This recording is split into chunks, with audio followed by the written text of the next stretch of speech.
Euh, Quand ça défile plus. Ouais. Je vais commencer par un cas clinique qui va me servir comme un plan aussi pour mon exposé. Alors, en rentrant de l'hôpital, vous êtes témoin d'un accident de la voie publique impliquant un véhicule léger et un véhicule deux roues, un scooter. Le scooter roulait à vive allure. À votre avis, il roulait à peu près à 50 km par heure. Et son conducteur a été projeté sur 3 à 4 mètres et se trouve désormais au milieu de la chaussée. Il porte un casque jet. La question, la première,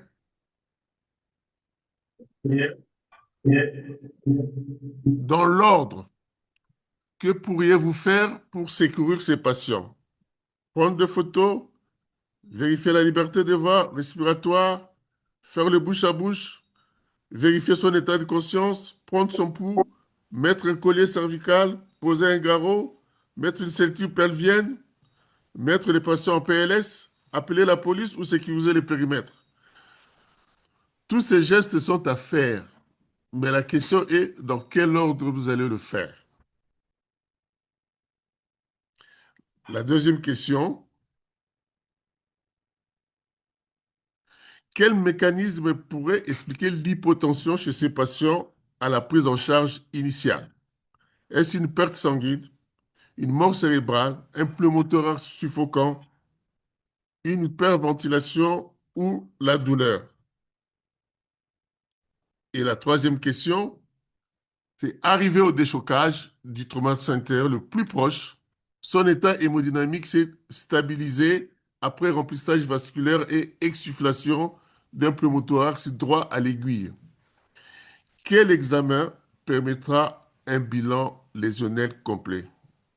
Est-ce une radiographie du thorax associée à une radio du bassin et à un fast écho, ou un scanner corps entier, une IRM, un examen clinique ou aucun de ces examens?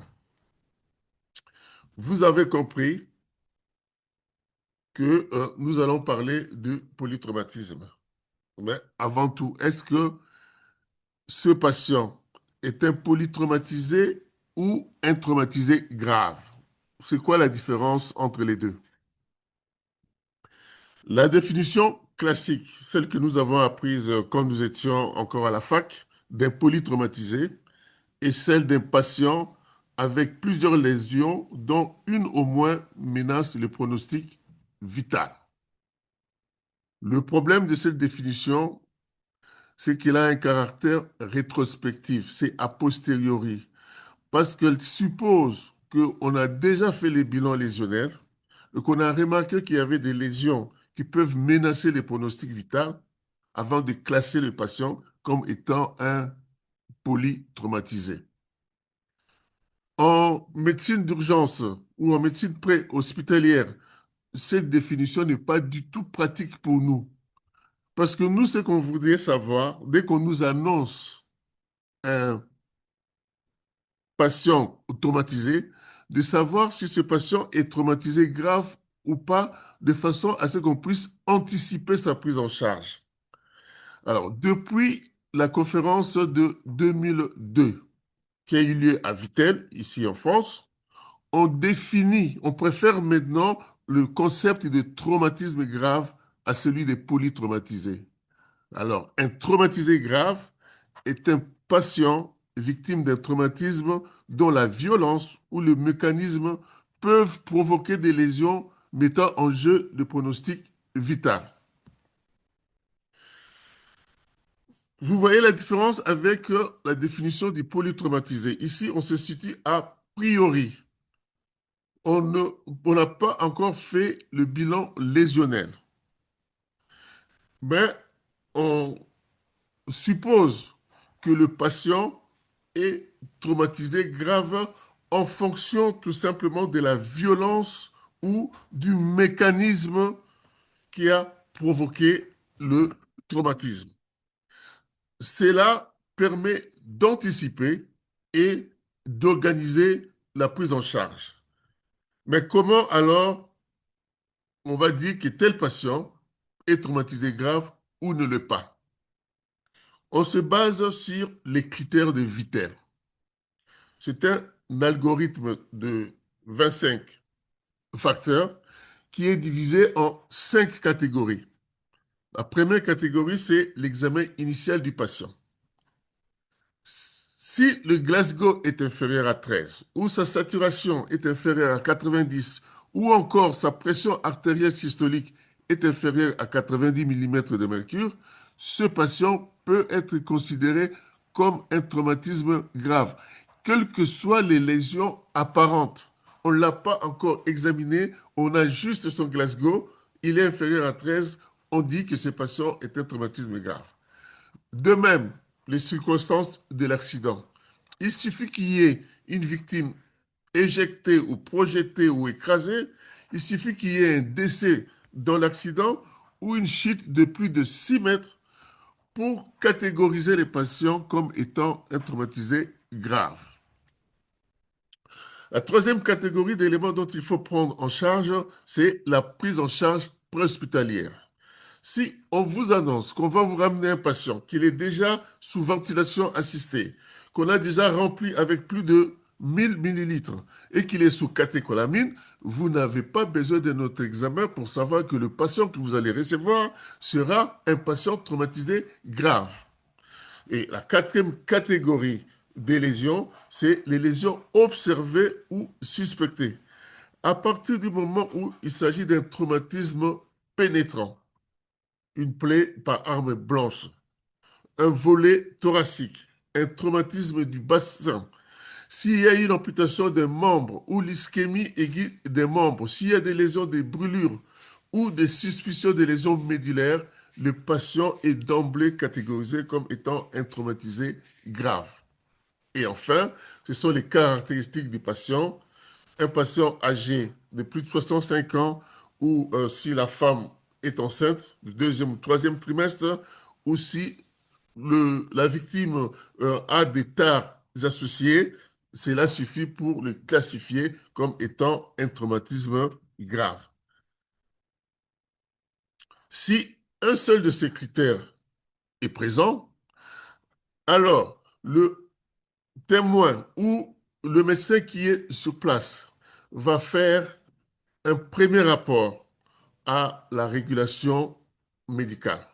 Le régulateur médical va informer à son tour l'équipe hospitalière qui va recevoir le patient et le médecin qui est, qu'on appelle chez nous un référent de traumatologie, un trauma leader, c'est lui qui est chargé de recevoir les patients, va mobiliser toute l'équipe de traumatologie, l'équipe d'anesthésie pour disponibiliser le bloc, l'équipe de chirurgie pour disponibiliser le matériel nécessaire à la prise en charge de ces patients, l'équipe des radiologies pour une éventuelle bilan radiologique et une éventuelle radiologie interventionnelle et l'équipe des banques du sang pour disponibiliser du sang.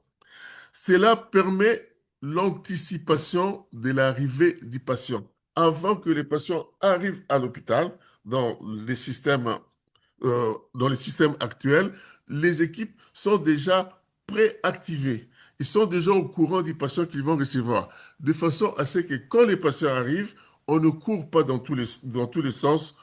Chaque équipe est déjà prête pour prendre en charge ces patients.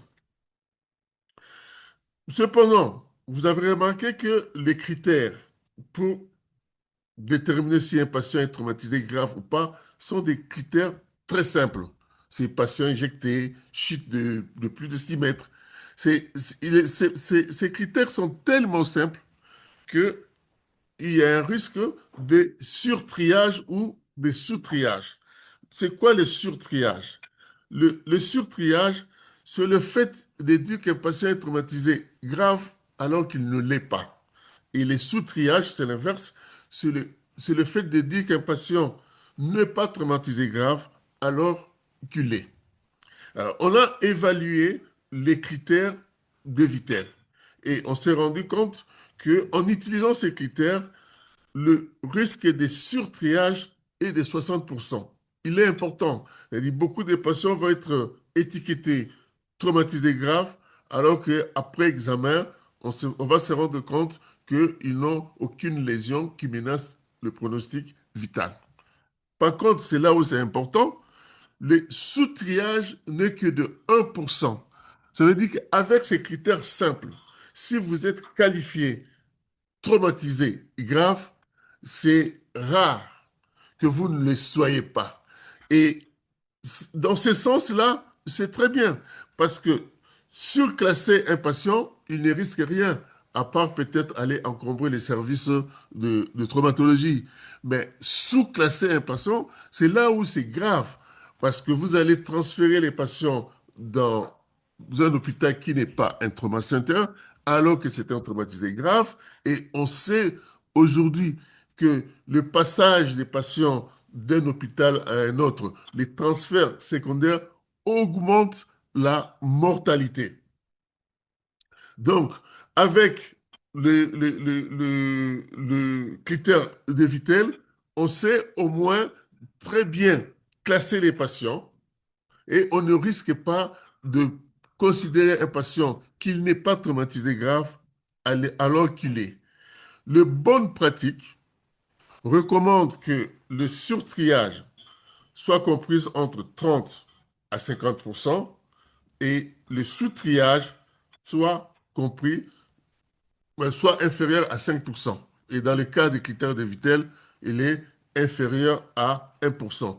Ce qui signifie que ces critères sont très bien faits et il faut les connaître, il faut les utiliser pour à chaque fois que vous avez affaire à un patient traumatisé. Venons-en à la prise en charge. Alors, la prise en charge, elle est divisée en deux parties. Il y a une prise en charge préhospitalière et une prise en charge hospitalière.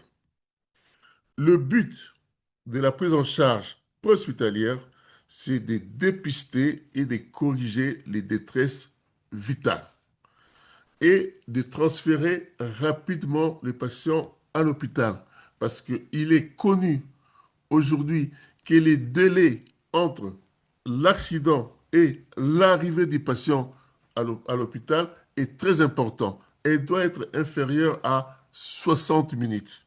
Il y a même une étude française qui a montré que pour chaque tranche de 10 minutes entre les délais de l'accident et l'arrivée à l'hôpital, la mortalité augmente de 8%. Donc, ça ne sert à rien de perdre le temps durant la phase préhospitalière parce que vous voulez soigner les patients sur place. L'objectif doit être de courir et en même temps de soigner les détresses vitales. Et dans la phase préhospitalière, on va continuer à poursuivre la défaillance du traitement qu'on a commencé en préhospitalière, réaliser un bilan radiologique pour avoir le bilan des lésions, éventuellement un traitement chirurgical ou une embolisation ou alors un transfert en réanimation ou en hospitalisation. Voyons maintenant dans les détails comment prendre un patient traumatisé grave, je n'ai pas dit polytraumatisé, traumatisé grave en pré-hospitalier. Les témoins d'un accident sont très importants dans la prise en charge des patients traumatisés graves. Un peu comme dans l'arrêt cardiaque, les premiers témoins sont très importants dans cette prise en charge. Leur rôle, c'est de protéger, d'alerter et de secourir les patients. Protéger signifie se protéger et protéger la victime. Ça ne sert à rien quand il y a un accident de courir pour aller secourir le patient. Vous risquez un suraccident. il faut d'abord commencer par sécuriser les lieux. Donc, vous comprenez, dans notre cas clinique, le premier geste à faire, c'était d'abord sécuriser les lieux. Le deuxième geste à faire, c'est d'appeler les secours hospitaliers. Alors, dans notre pays, il n'y a pas un numéro qu'on peut faire pour appeler les secours préhospitaliers, ça n'existait pas encore, mais nous sommes en train de se battre. Je crois que dans les 2 mois, nous aurons ce numéro et ce numéro sera fonctionnel. Il y aura une prise en charge préhospitalière dans la ville de Kinshasa dans un premier temps, puis on va l'élargir dans d'autres villes. Je crois que vous avez appris que le ministre a envoyé 150 urgentistes pour aller se faire former au Maroc, qu'il a commandé 200 ambulances et 150 motos pour la prise en charge préhospitalière. Donc, c'est quelque chose qui est en train de se préparer. C'est pour ça que je vous en parle, pour que tout le monde sache que quand il y aura un accident, il y aura un numéro où on pourra appeler et que les secours hospitaliers pourront venir jusqu'au lieu de l'accident. Le troisième geste qu'on peut faire quand on est premier secouriste, tout dépend si vous êtes médecin ou pas médecin, mais tout le monde peut s'improviser comme un secouriste, pourvu que vous ayez suivi les cours de secourisme. Alors, on peut éventuellement libérer les voies aériennes supérieures si celles-ci sont compromises, bien sûr. On peut éventuellement faire des gestes d'hémostage faciles, comme la compression d'une plaie qui saigne ou mettre un garrot. On, on peut éventuellement, chez des patients qui sont en coma, les mettre en position latérale de sécurité en attendant que les secours hospitaliers arrivent sur place. La médicalisation préhospitalière. Lorsque le médecin arrive sur le lieu de l'accident, quelle doit être sa conduite à tenir? Il y a deux stratégies qui s'opposent, les scoop and run et les stay and play. Les scoop and run, c'est le système américain où, quand il y a un accident, on envoie des paramédics qui ne sont pas des médecins, ce sont des gens qui n'ont que des protocoles. Et quand ils arrivent sur place, leur rôle, c'est juste de mettre en condition assez rapidement et de transférer le patient à l'hôpital le plus proche. Le stay and play, c'est le système français qui consiste à stabiliser les patients sur place avant le transfert. Mais en réalité, aujourd'hui, plus personne n'utilise ni les scoop and run, ni les stay and play. La plupart des gens, ou tout le monde, utilise maintenant ce que moi j'appelle les play and run. C'est-à-dire traiter les patients tout en avançant vers l'hôpital. On le sait que le délai entre le moment de l'accident et l'arrivée à l'hôpital est très important. Et donc, le but, ce sera de dépister et de traiter les défaillances vitales uniquement. Ça ne sert à rien de s'appesantir sur une lésion qui n'est pas mortelle. En pro-hospitalier, on ne s'occupe que des défaillances vitales. Jordan, ferme la porte, s'il te plaît. Jordan. Je disais que en pro-hospitalier, les buts, c'est de dépister et de traiter les défaillances vitales uniquement. Et ensuite de transférer rapidement la victime vers un centre de traumatologie. Mais alors, quelle sera la prise en charge en préhospitalier quand le médecin est sur place? La prise en charge médicale préhospitalière suit un algorithme. C'est l'algorithme ABCDE. Donc, s'il y a quelque chose que vous devez retenir de mon exposé, c'est justement cet algorithme. ABCDE. Pour prendre un patient, en, une victime d'un accident en préhospitalier ou à l'accueil du patient au déchocage, il faut suivre la séquence A, B, C, D, E. C'est quoi cette séquence A, B, C, D, E? Le principe, c'est de traiter en premier ce qui tue en premier. Mais qu'est-ce qui tue les patients? Il n'y a que trois appareils qui peuvent entraîner une détresse vitale. C'est l'appareil circulatoire, c'est-à-dire l'état de choc. C'est l'appareil respiratoire, c'est-à-dire la détresse respiratoire, ou l'appareil neurologique, c'est-à-dire le coma. Il n'y a que ces trois appareils qui peuvent entraîner un décès en préhospitalier. Tous les autres appareils peuvent aussi entraîner le décès, mais ça passe par ces trois appareils-là. Ainsi, le premier, la première priorité chez un patient qui est victime d'un accident est d'évaluer la perméabilité des voies aériennes supérieures. Y a-t-il une obstruction des voies aériennes? Les causes qui peuvent compromettre la liberté des voies respiratoires sont la présence du sang dans la bouche, des vomissements, un corps étranger ou la chute de la langue chez les patients qui est en coma. Un peu quand on dort pour les personnes qui ronflent, euh, la langue chute en arrière et obstrue les voies respiratoires.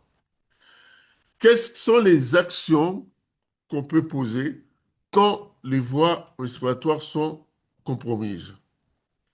S'il y a des sécrétions dans la bouche, bien sûr, il faut aspirer les sécrétions ou des vomissements. S'il y a un corps étranger qui obstrue, genre un dentier, il faut l'enlever.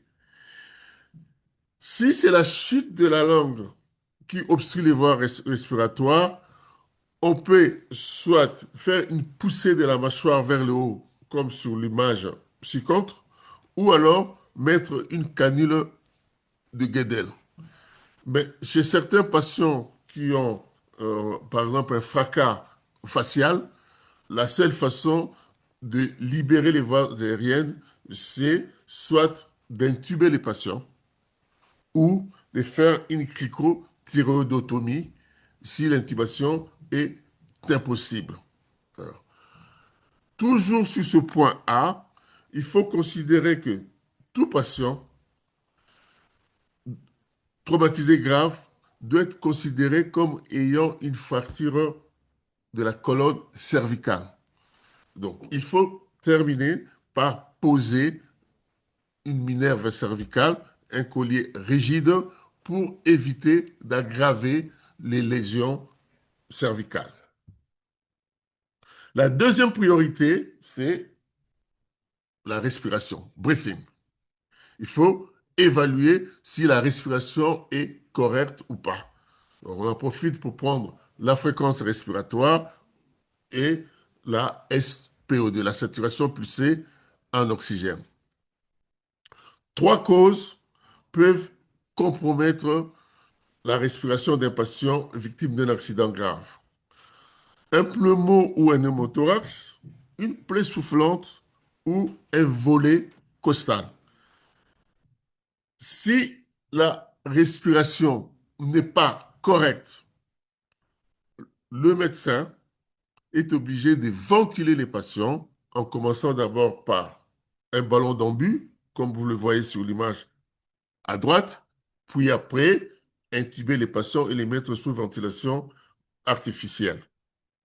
S'il y a un pneumothorax, surtout si le pneumothorax est sous tension, il faudra exsuffler avec une aiguille au niveau du deuxième espace intercostal sur la ligne médioclaviculaire, vous plantez votre aiguille et tout de suite, vous allez sentir l'air sortir et la saturation s'améliorer tout de suite. On pourra compléter plus tard par un drainage thoracique. Mais l'exsufflation à l'aiguille, c'est ce qui est recommandé en cas de pneumothorax suffocant. La troisième priorité, c'est la circulation. Donc la première A, c'est airway, la liberté des voies respiratoires. La deuxième B, breathing, c'est la ventilation. Et la troisième, c'est la circulation. Vous voyez bien que la circulation ne vient qu'en troisième position. On a trop tendance, devant un patient qui a fait un malaise, de courir et d'aller tout de suite prendre le pouls. On commence toujours par la circulation. C'est une mauvaise habitude. Il faut d'abord vérifier si les patients respire correctement et ensuite vérifier si l'hémodynamique est correcte. Donc, on prend le pouls, on prend la tension artérielle, ça nous permet de calculer les chocs index. Comme vous le savez, dans le choc hémorragique, la tension artérielle l'hypotension artérielle est un signe tardif.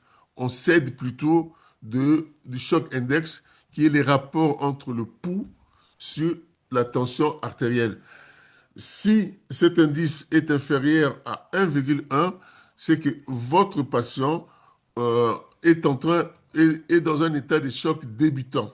Il faut commencer la réanimation déjà à ce stade-là, commencer à remplir, à mettre de la noradrénaline, parce qu'il va finir par faire un choc patent si vous ne faites rien. Un autre signe qu'on oublie souvent, c'est le temps de recoloration cutanée qui ne coûte rien, qui ne demande aucun matériel. Il suffit de comprimer la pulpe de l'index pendant 5 secondes, puis de relâcher. Vous allez voir que l'ongle se recolore dans un temps qui doit être inférieur à 3 secondes. Si ce temps est supérieur à 3 secondes, c'est que votre patient présente des signes de choc. Ces signes, le temps de recoloration cutanée, a été comparé avec les lactates. Et il n'y avait aucune différence entre temps de recoloration cutanée et le dosage de lactate. C'est un signe très important que je vous recommande de faire toujours chez tous les patients traumatisés ou même chez tous les patients à risque d'un choc. Si le patient est dans un état de choc, il faut mettre en place deux voies veineuses de gros calibre et débuter les remplissages tout de suite. Le traitement d'un état de choc hémorragique chez un traumatisé grave fait appel au damage control resuscitation. C'est quoi ce concept de damage control resuscitation?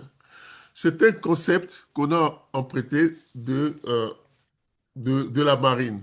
Quand un bateau en mer a un dommage, on ne répare pas complètement les lésions, on cherche juste à colmater la brèche pour que le bateau puisse arriver jusqu'à terre. Et quand il va arriver à terre, c'est en ce moment-là qu'on va faire le traitement définitif. C'est ce concept qu'on applique maintenant en médecine. Donc, devant un traumatisé grave qui est en état de choc, on ne cherche pas à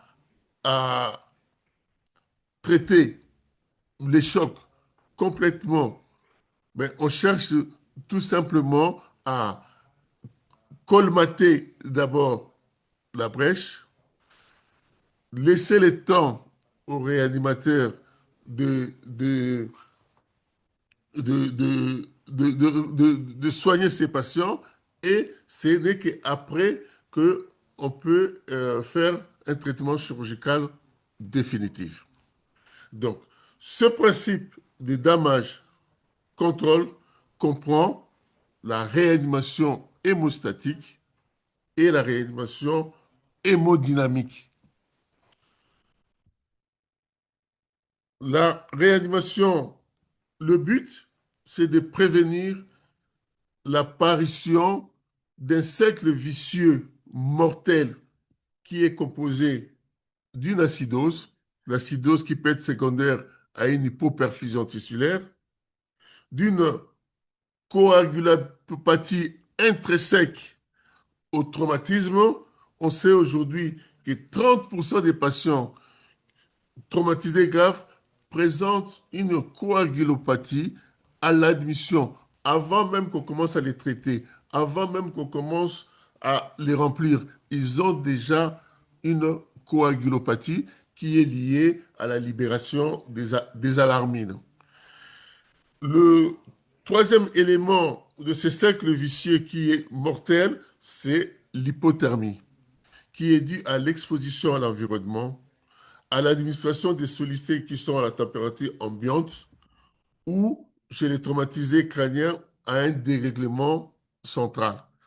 Et le quatrième élément, c'est en cas de transfusion massive, il y a une hypocalcémie qui est due à l'utilisation du citrate, le citrate qu'on utilise pour la conservation ou l'anticoagulation du sang dans les poches. Ce citrate-là est un chélateur du calcium et va donc entraîner, en cas de transfusion massive, une hypocalcémie. De même que, une dilution importante entraîne aussi une hypocalcémie. Donc, le but du damage control resuscitation, c'est d'éviter l'apparition de ces quatre éléments. Quels sont les objectifs de pression artérielle qu'on doit avoir chez un traumatisé grave? Si la tension artérielle est très élevée, si vous cherchez à restaurer la tension artérielle, alors que l'hémostase n'est pas encore faite, vous allez augmenter les saignements. De même, si vous laissez la tension artérielle trop basse, il y aura hypoperfusion tissulaire et donc acidose, c'est qu'on veut éviter aussi. Alors, il faut jouer entre les deux. En l'absence de traumatisme crânien, la tension artérielle systolique doit être entre 80 et 90 mm de mercure. Pas plus. On n'a pas besoin d'une tension très élevée. C'est à l'instar du bateau qui a une petite brèche et qu'on veut colmater. On ne cherche pas à colmater la brèche complètement. On cherche juste à faire un traitement partiel et on fera le traitement définitif quand le bateau sera à terre. Pareil pour les patients qui est en choc hémorragique, tant que on n'a pas encore fait l'hémostase complète, on ne cherche pas à avoir une tension artérielle très élevée, sinon on va augmenter encore le saignement. Une tension entre 8 et 9 suffit. C'est le concept d'hypotension artérielle permissive. Mais s'il y a un traumatisme crânien, l'objectif est un peu plus élevé. Il faut chercher à avoir une pression artérielle systolique supérieure ou égale à 110 mm de mercure. Pourquoi une pression artérielle plus élevée chez les traumatisés crâniens? Parce qu'il y a chez les traumatisés crâniens un édème cérébral, c'est-à-dire une augmentation de la pression intracrânienne.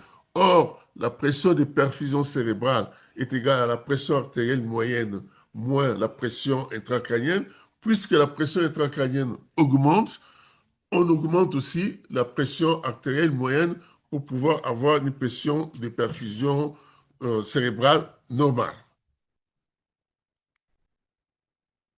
Comment atteindre cet objectif de tension artérielle? Il faut, dans un premier temps, lutter contre la spoliation sanguine avec les moyens des bords. Dans les hémorragies extériorisées, on peut tamponner un épistaxis, mettre un garrot ou comprimer une plaie, suturer même de façon provisoire une plaie de cuir chevelu qui saigne pour que on arrête momentanément l'hémorragie. Et dans les fractures du bassin, on utilise ici en France des ceintures pelviennes qui permettent de contenir les bassins et de diminuer l'hémorragie en cas de fracture du bassin. Pour maintenir la pression artérielle, Pour maintenir la pression artérielle, on a besoin de remplir les patients, mais il faut limiter les remplissages au strict minimum des objectifs.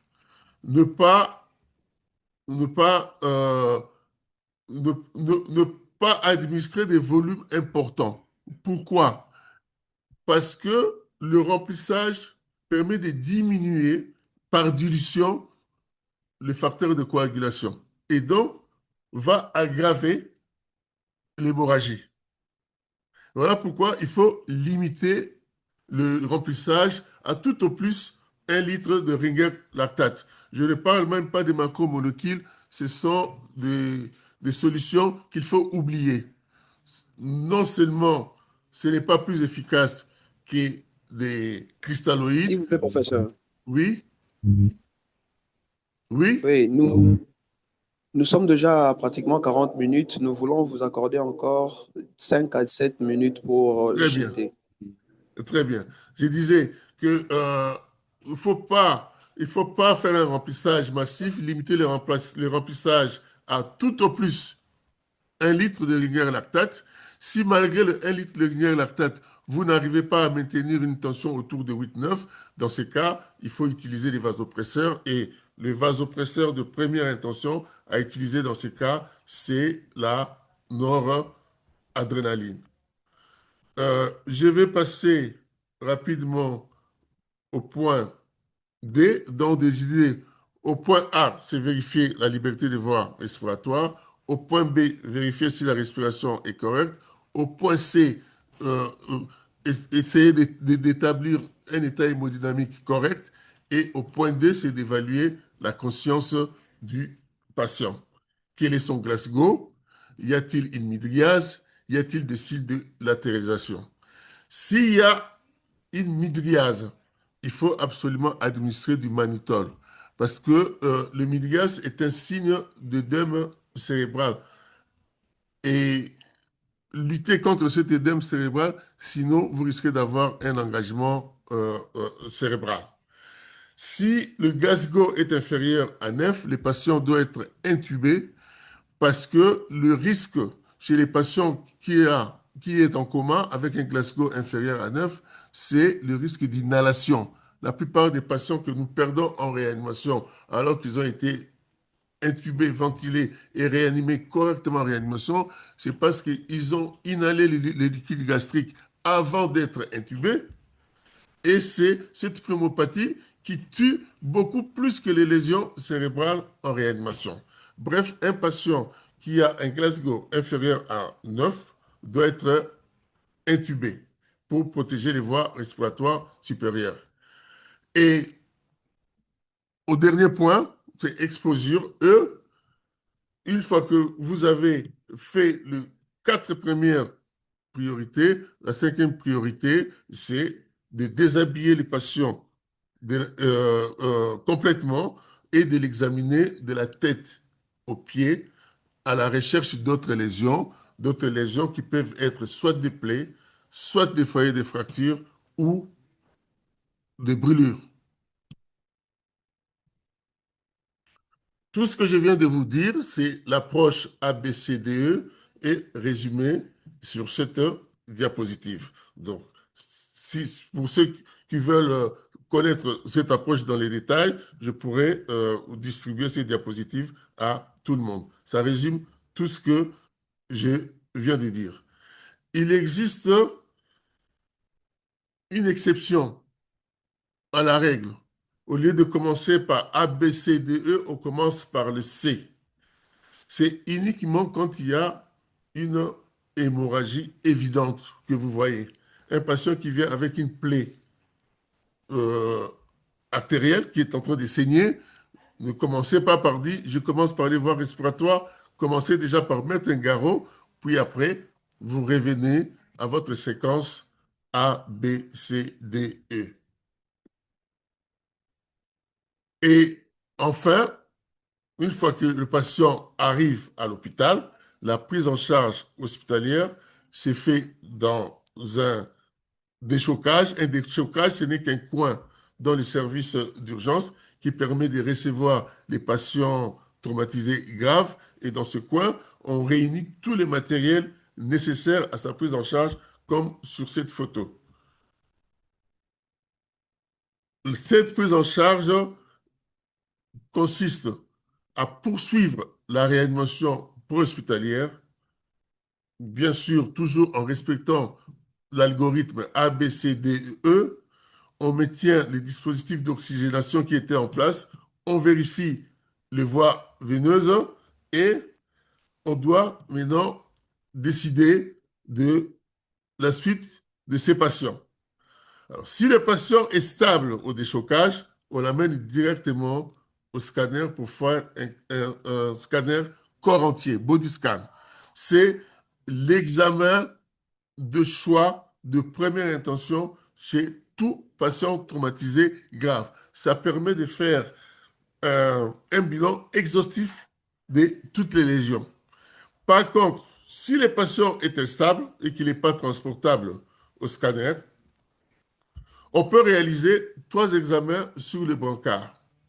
Il n'y a que 3 endroits où l'hémorragie peut être massive jusqu'au point d'entraîner une instabilité hémodynamique. C'est soit le thorax, soit l'abdomen ou les rétropéritoines. Et dans ce cas, on peut faire soit une radio du thorax, une fast écho ou une radiographie du bassin. Donc, si vous ne pouvez pas faire un scanner corps entier parce que les patients étaient stables, voici les 3 examens qu'il faut faire chez ces patients. Et, et enfin, enfin il faut décider, il faut, il faut décider par quel type de lésion il faut commencer. On commence toujours par les lésions qui sont hémorragiques pour opérer ces patients. Ensuite, les crânes et enfin les lésions orthopédiques. La chirurgie, la chirurgie dans ce cas, voilà. La chirurgie chez un patient qui est instable doit respecter les principes des damage control dont je vous ai parlé. Dans un premier temps, on se limite à des gestes simples pour arrêter l'hémorragie. Ensuite, les patients vont en réanimation pour qu'on puisse corriger la triade dont je vous ai parlé, la coagulopathie, l'acidose, l'hypothermie et l'hypocalcémie. Une fois que le patient est stabilisé, on peut dans un deuxième temps revenir pour faire une chirurgie définitive. En conclusion, la prise en charge d'un patient traumatisé grave doit être rapide et efficace. Elle est organisée autour d'un réseau de soins. Je n'ai pas eu le temps d'en parler. Aujourd'hui, la prise en charge d'un polytraumatisé ne se limite pas à un seul hôpital, si bien équipé soit-il. Il faut qu'il y ait tout un réseau autour avec un trauma center de niveau 1 qui peut prendre en charge le patient 24 heures sur 24 heures, 7 jours sur 7, et des centres périphériques dont l'objectif est tout simplement de stabiliser les patients et de les transférer vers le trauma center. La réanimation ne se limite qu'aux détresses vitales qui sont hémodynamiques, respiratoires et neurologiques. Vous avez compris que c'est une prise en charge multidisciplinaire. Et je vais conclure par dire que la prise en charge d'un traumatisé grave ne s'improvise pas, tout doit être anticipé. J'ai dit et je vous remercie.